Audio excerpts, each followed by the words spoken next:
tardes, feliz sábado. Feliz sábado. Bienvenidos a la casa del Señor. Y hoy de manera especial le damos la bienvenida a Raimón. Vamos a saludarlo. Bienvenido, bienvenido. Bien, mis hermanos, os invito esta tarde que podamos volver a abrir la palabra de Dios para encontrar palabras oportunas para los tiempos que estamos viviendo. Últimamente en España nadie se puede salvar de la imagen del día. La imagen del día es el volcán de la Cumbre Vieja que ha hecho erupción. Pero mis hermanos, hay otra imagen que aquí no está, pero a lo mejor ustedes la han visto.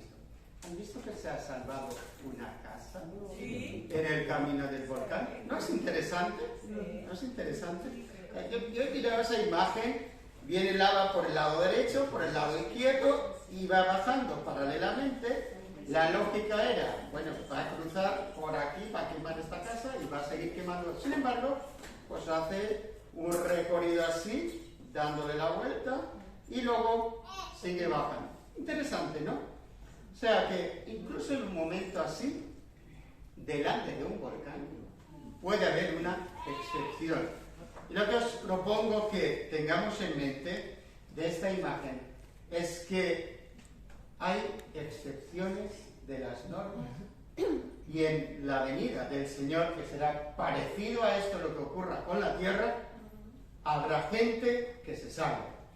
Así que no todo es ver lo negativo, sino que más bien ver la posibilidad de salvación que Dios ofrece para sus hijos.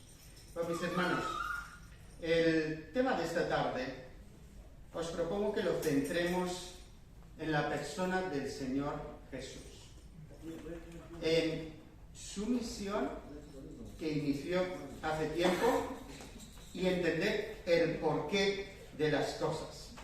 Pues como hace 2000 años, en cierto lugar de Jordán que tiene al lado del desierto, cerca del desierto de Judea, la gente escuchó a un señor que de repente empezó a predicar con fuerza cosas que eran muy serias. Este señor era Juan el Bautista. Juan el Bautista anunciaba que el hacha ya estaba clavado a la raíz y que la gente se tenía que arrepentir porque el reino de Dios estaba cerca. Eso hace 2000 años. La gente captó ese mensaje y la gente empezó a venir, acudían de todas partes y Juan el Bautista los bautizaba. Entre ellos, una persona muy especial. A primera vista ninguna diferencia, porque en aquel entonces todos vestían con ropas largas, hombres y mujeres, no había tantos colores como hoy día. Estoy seguro que, no sé, a lo mejor me equivoco, pero poca ropa llevaría alguna señal de marca importante. Me da la impresión de que todos llevaban una ropa normal y corriente. Habían pocos colores, excepto los nobles o los emperadores que usaban el color púrpura. El Señor Jesús se presentó de lo más normal en medio de todos. El Señor Jesús tenía el pelo, creo que como todos aquellos de la época, y llevaba barba o no. Sí llevaba barba, porque todos los judíos llevaban barba. Había de hecho un mandamiento que decía que no se cortaran las barbas. Así que mis hermanos, el Señor Jesús, solo y desconocido, llegó a las aguas del Jordán. Vamos a ver por qué vino.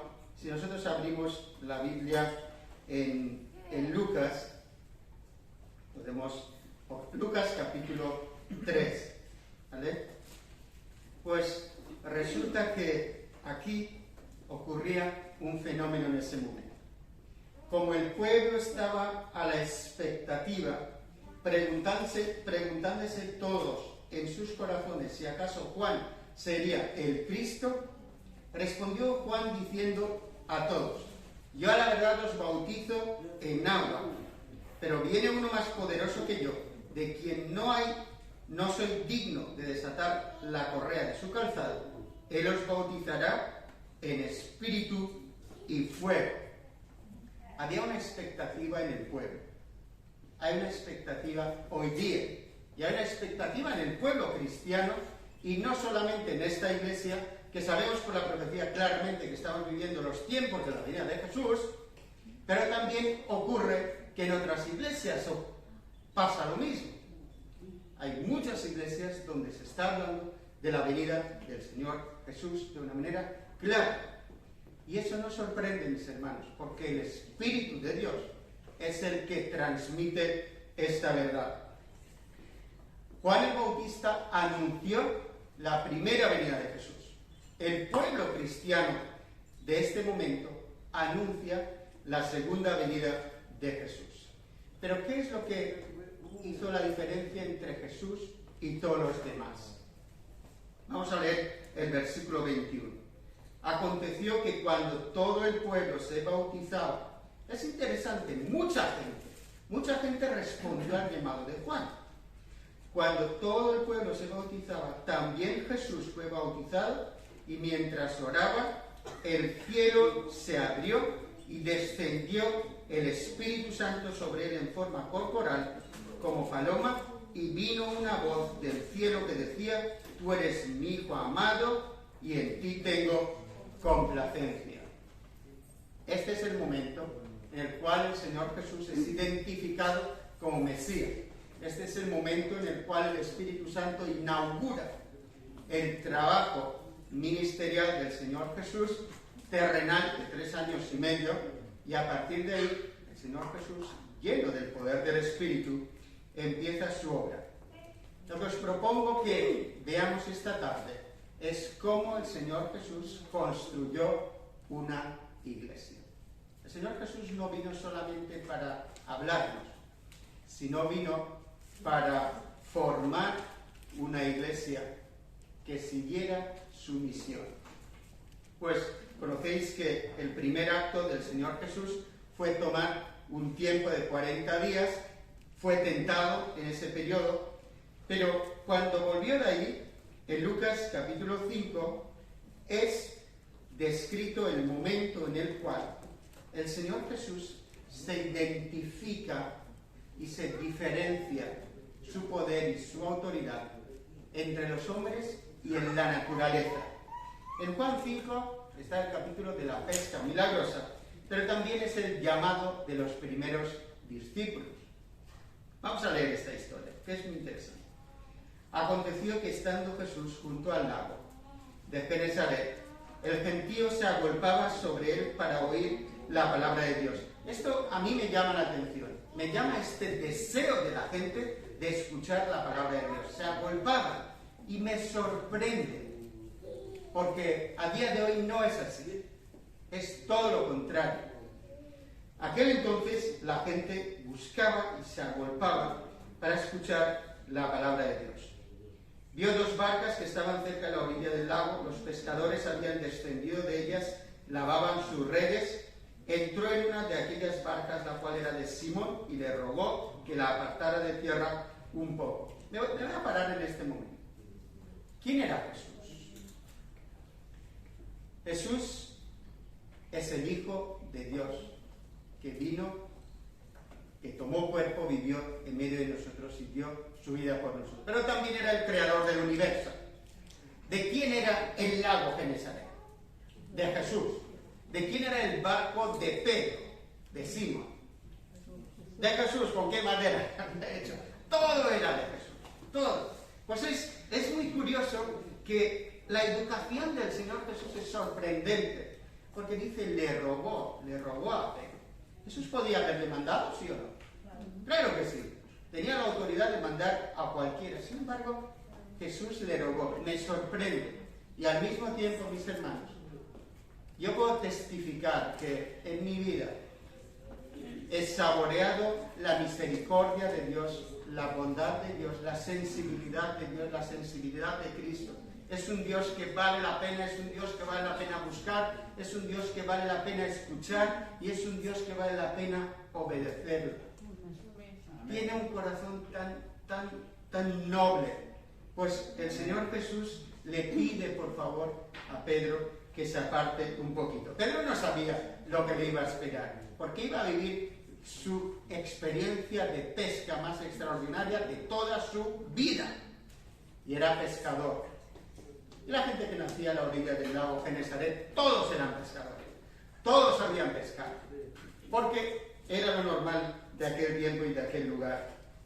Pues el Señor Jesús habló a la gente y luego sentándose enseñaba desde la barca a la multitud. Cuando terminó de hablar, dijo a Simón: boga mar adentro y echad vuestras redes para pescar.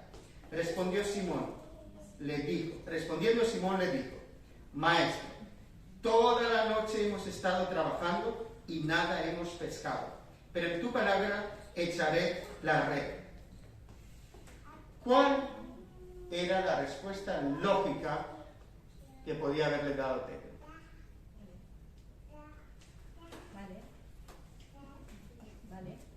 ¿Vale? Esa no es la respuesta lógica. La respuesta lógica es la otra. No voy a ir, ya estamos cansados, no hemos dormido toda la noche, lo hemos intentado de noche cuando se pesca y se puede conseguir algo, pero su respuesta de a tu palabra echaré la red es lo que permitió la vivencia más extraordinaria de Simón Pedro. Mis hermanos, yo no sé cuál es la vivencia de ustedes, pero les animo a que pidan que el Señor les hable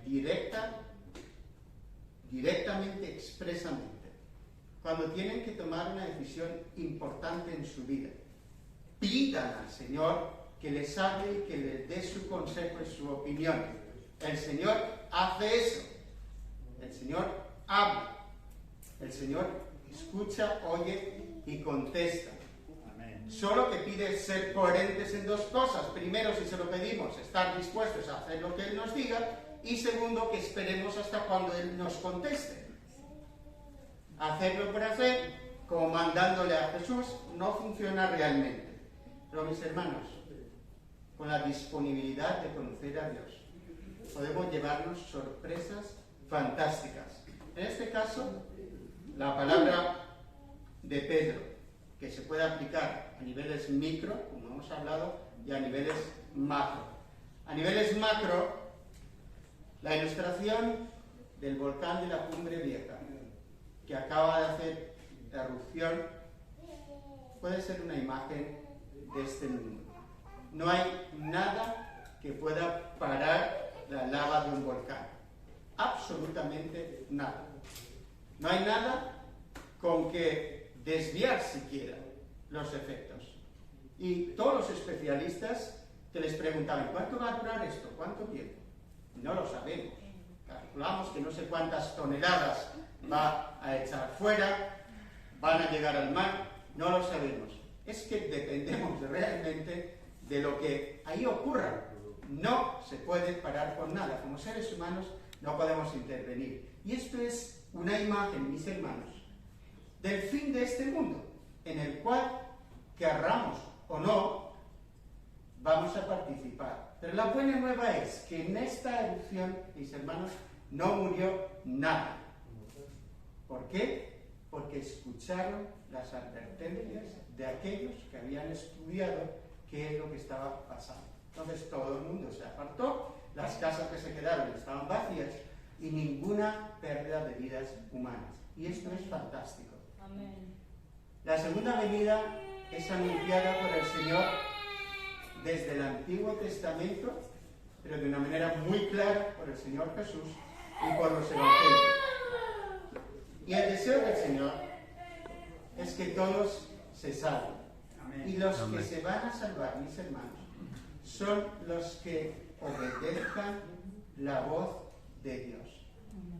Pedro sencillamente dijo: a tu palabra echaré la red. El Señor Jesús, a continuación, vamos a leer la historia. Respondiendo Simón le dijo: Maestro, toda noche hemos estado trabajando y nada hemos pescado, pero en tu palabra echaré la red. Cuando lo hicieron, recogieron tal cantidad de peces que su red se rompía. Entonces hicieron señas a los compañeros que estaban en la otra barca para que acudieran a ayudarlos. Ellos vinieron y llenaron ambas barcas, de tal manera que se hundían. Yo estoy seguro que no habían visto en toda su vida una pesca de esta manera.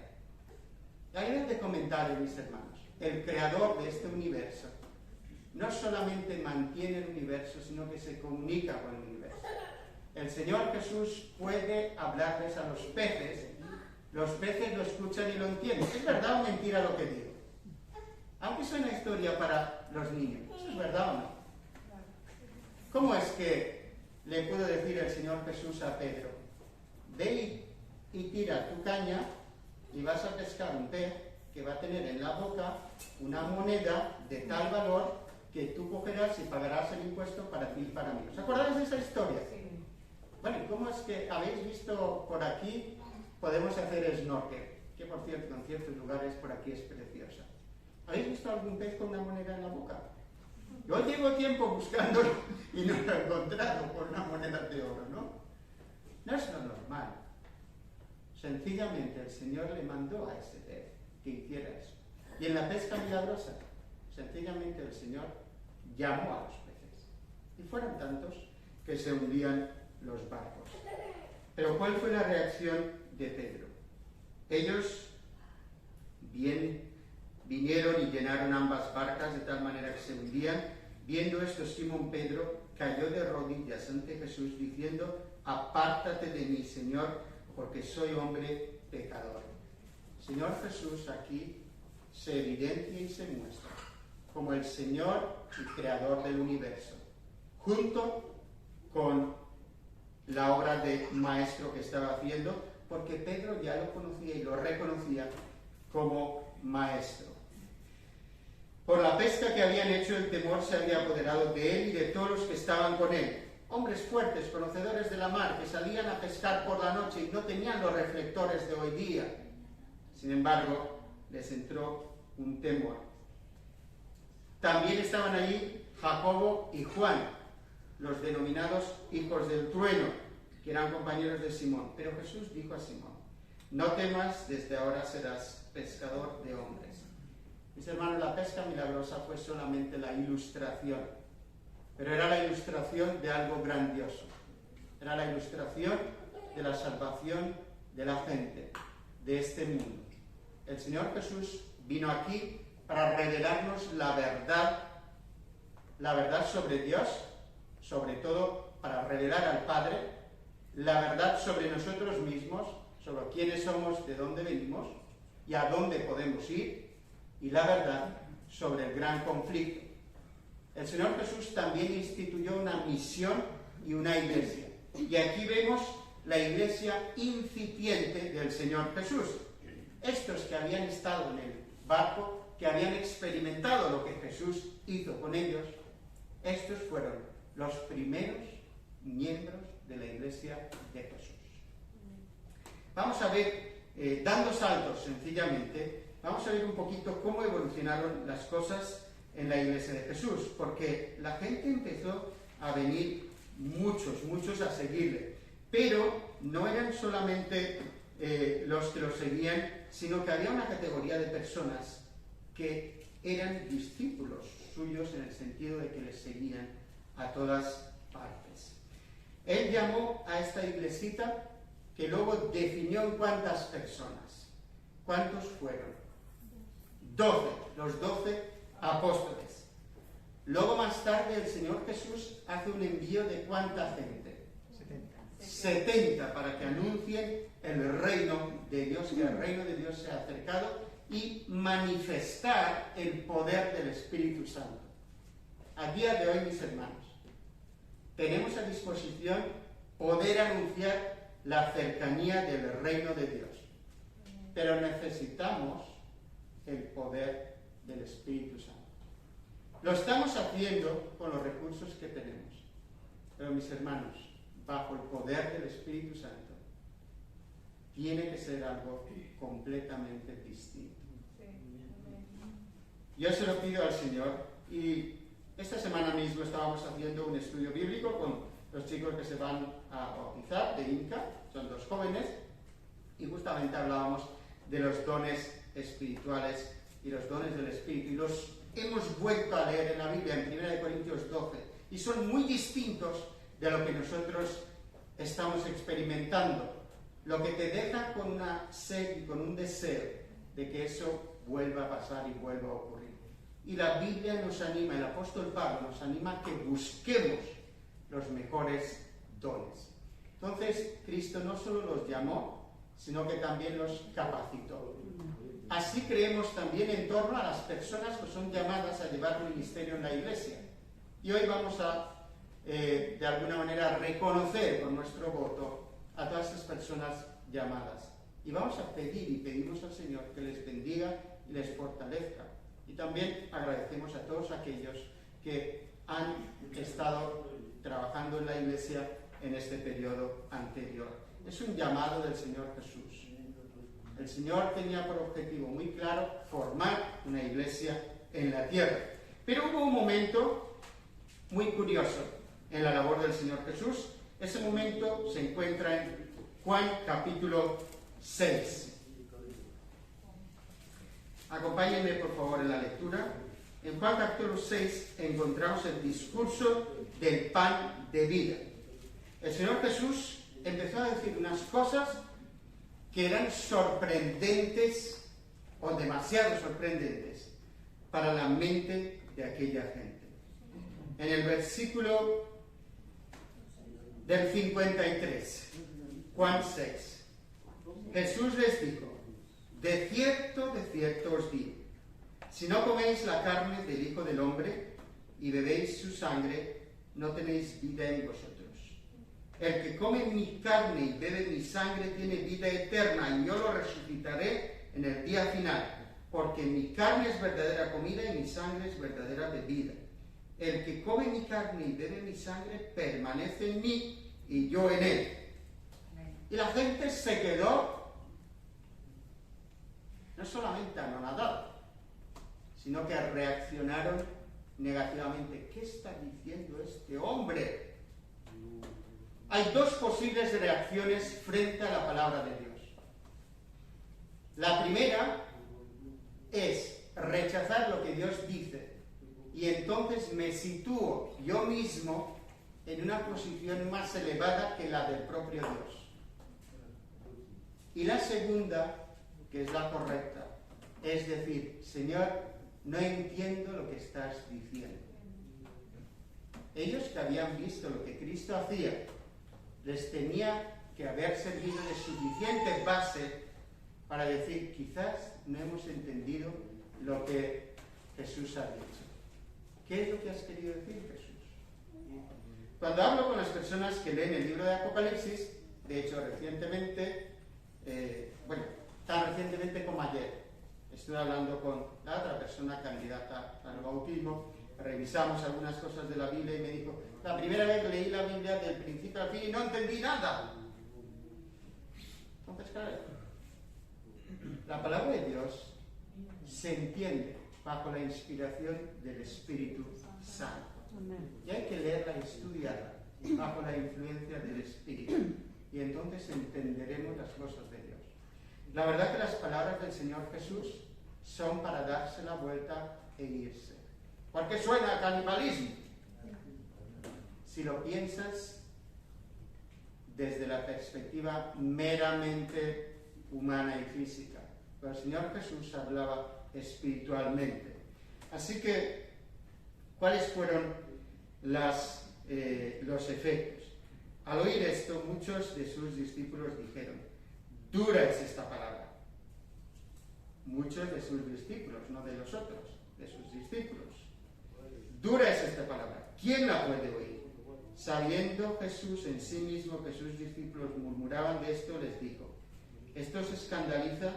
Pues ¿qué si vierais al Hijo del Hombre subir a donde estaba primero? Y eso que dijo el Señor Jesús fue realmente lo que ellos vieron.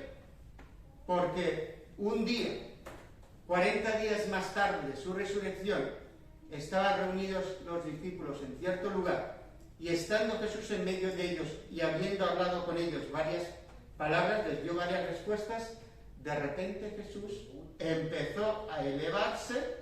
¿Visualizan eso? Jesús empezó a elevarse de en medio de ellos y se iba para arriba, para el cielo. Estoy seguro que les vino a la mente, esto es lo que Jesús nos dijo. Hemos visto cómo Él iba a subir a donde estaba primero. El versículo 63 dice, el Espíritu es el que da vida. La carne para nada aprovecha. Las palabras que yo os he hablado son espíritu y son vida. Pero hay algunos de vosotros que no creen, porque Jesús sabía desde el principio quiénes eran los que no creían y quién lo había de entregar. Mis hermanos, ¿qué es la iglesia? Vamos a aplicar rápidamente a nosotros. ¿Qué es la iglesia? ¿Quién forma la iglesia? En base a esto es muy sencillo. La iglesia está formada por aquellos que creen en Jesús. La iglesia está formada por aquellos que creen a Jesús. Creen en Él y le creen a Él. Aquellos son los que forman la iglesia de Jesús. Jesús formó una iglesia que se fue desarrollando. Anoche busqué a ver lo que se dice de la iglesia adventista en Wikipedia. Claudia, ¿puedes buscar en Wikipedia la iglesia adventista, por favor? Busqué a ver si daban datos correctos o incorrectos sobre nuestra iglesia. Y la verdad que me quedé positivamente sorprendido porque el artículo de la Wikipedia de la iglesia adventista es muy correcto. Hubo un fenómeno muy curioso, es que a veces yo me planteo de cómo se está evangelizando el mundo, y hubo un fenómeno curioso cuando en las elecciones de Estados Unidos candidó nuestro hermano, ¿cómo se llama? ¿Quién se acuerda? ¿Qué candidó a la presidencia? Ben Carson. Pues las visitas a nuestra página web de la conferencia general realmente explotó. Muchísima gente vio lo que es la iglesia adventista. Pues este es el artículo de Wikipedia, que es una base de datos muy estudiada, muy utilizada hoy día. Con mis hermanos, hay un artículo bastante objetivo sobre nosotros. No es un artículo como se encuentra por ahí, escrito con mala intención, sino con datos objetivos. También presentan lo que nosotros creemos, cuáles son algunas creencias que compartimos históricamente con los evangélicos, cuáles son algunas creencias particulares de la iglesia. Sube un poquito, Claudia. Y aquí hay datos interesantes. A día de hoy se considera que hay 21.556.837 adventistas. ¿De cuáles? Nominales. No son adventistas sabios, son adventistas en el sentido de miembros de iglesia.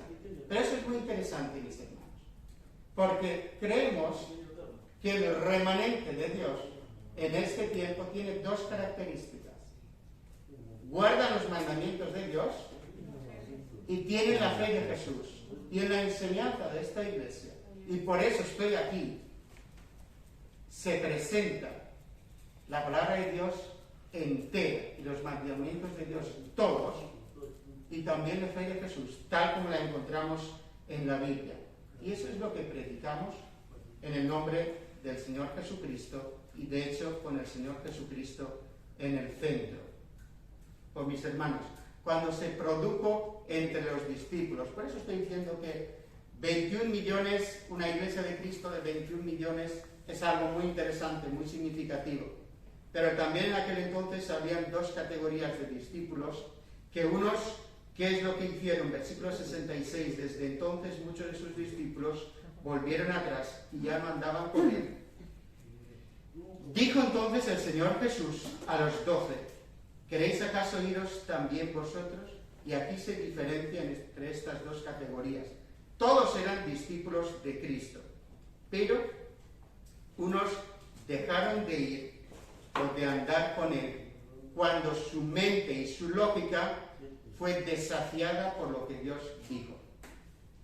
A día de hoy el mundo se está volcando, intenta, toda la política, toda la filosofía actual, se está volcando hacia salvar el planeta, salvar los bosques, salvar todo lo demás del planeta. Sin embargo, Dios está diciendo, esto terminará como el volcán de la Cumbre Vieja. Y la gente rechaza de ya no directamente esto, porque es ilógico o porque suena absurdo. Pero a tu palabra, dijo Simón Pedro, echaré la red. ¿Estarías dispuesto a adaptar tu vida de acuerdo a lo que Jesús dijo, a lo que Cristo dijo? Amén. ¿Estarías dispuesto en estos tiempos a ser parte de la iglesia de Jesús? Amén. Fíjense, aquellos que se quedaron, ¿sobre qué base se quedaron? En el versículo 68. En el 67, el Señor Jesús les dijo directamente a los 12, desafiándolos, ¿queréis acaso iros también vosotros? ¿Es posible que en tu vida estés experimentando cosas negativamente que te hagan dudar de Dios? Y más que vamos a experimentar, o decir, ¿dónde está Dios? ¿Por qué ocurre esto? ¿Por qué ocurre lo otro? ¿Por qué permite esto? ¿Por qué permite lo otro? Es posible que experimentes esto.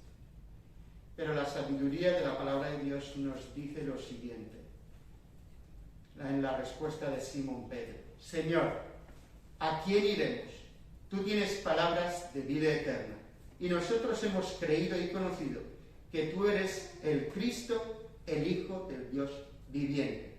Fíjense que el apóstol Pedro no dice solamente que hemos creído, dice hemos creído y hemos conocido.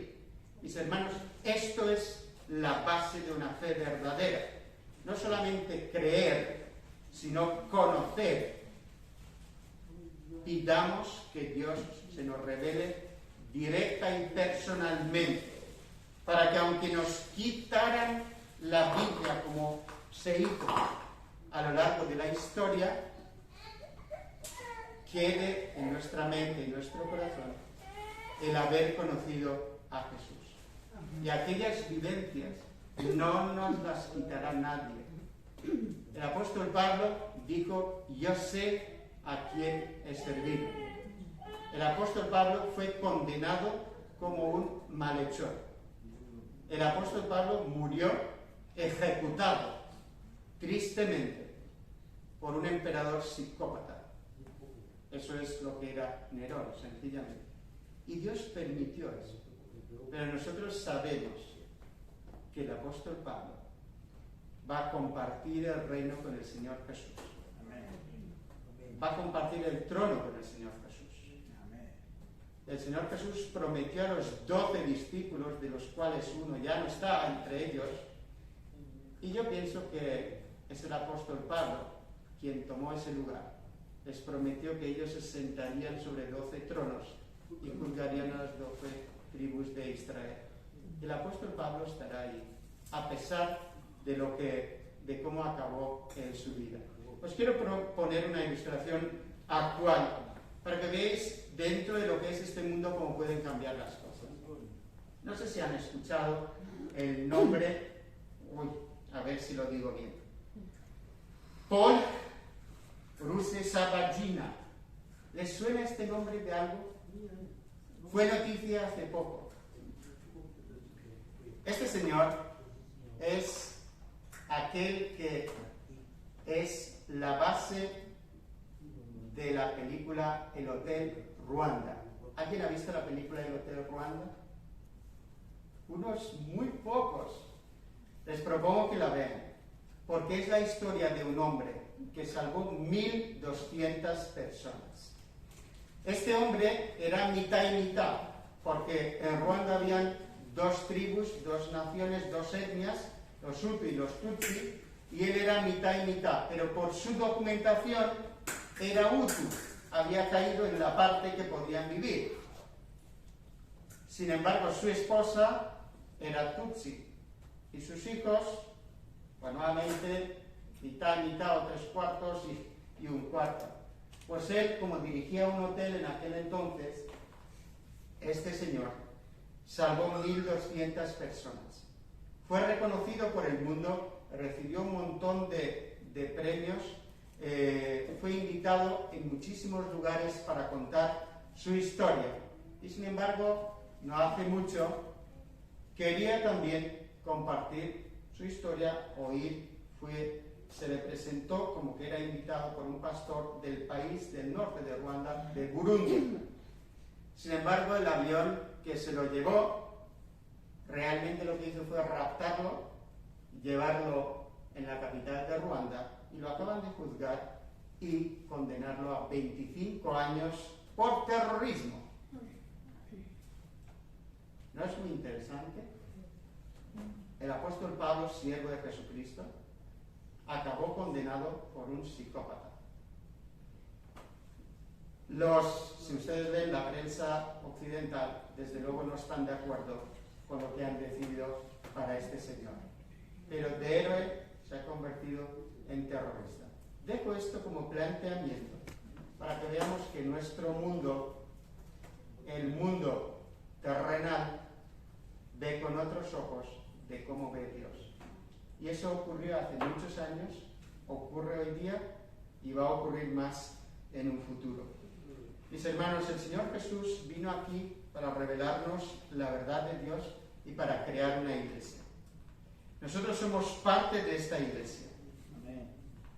La iglesia tiene un objetivo y es dar el mensaje de la venida del Señor Jesús y de la salvación en el Señor Jesús. Y hay una promesa fantástica y una imagen fantástica que os invito a que finalicemos con ella esta reflexión. Abran conmigo en Apocalipsis. Porque la iglesia del Señor Jesús a lo largo de los siglos ha pasado por todos los vituperios que nos podamos imaginar. Los que siguieron a Jesús y los que siguen realmente a Jesús fueron perseguidos durante muchísimo tiempo. Nosotros hemos tenido el privilegio de vivir un tiempo de paz, realmente de paz y de libertad. Pero esto, mis hermanos, terminará de la siguiente manera positiva. Apocalipsis 14, del versículo 1. Después miré y vi que el Cordero estaba de pie sobre el monte de Sión y con él 144.000 que tenían el nombre de él y el de su Padre escrito en su frente. Oí una voz del cielo como el estruendo de muchas aguas y como el sonido de un gran trueno. La voz que oí era como de arpistas que tocaban sus arpas. Cantaban un cántico nuevo delante del trono y delante de los 4 seres vivientes y de los ancianos. Nadie podía aprender el cántico, sino aquellos 144.000 que fueron redimidos de entre los de la tierra. Mis hermanos, este es el final de la Iglesia de Cristo. Ser Iglesia de Cristo significa creer en Cristo, creer a Cristo y seguir a Cristo. Cuando en una iglesia hacemos unos llamamientos a llevar un cargo de iglesia, significa aplicar el creer en Cristo, creer a Cristo y seguir a Cristo.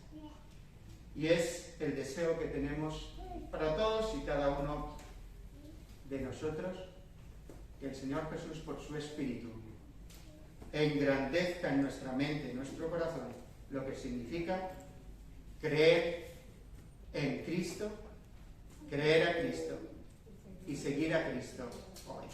El Señor les bendiga grandemente. Amén.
Gracias.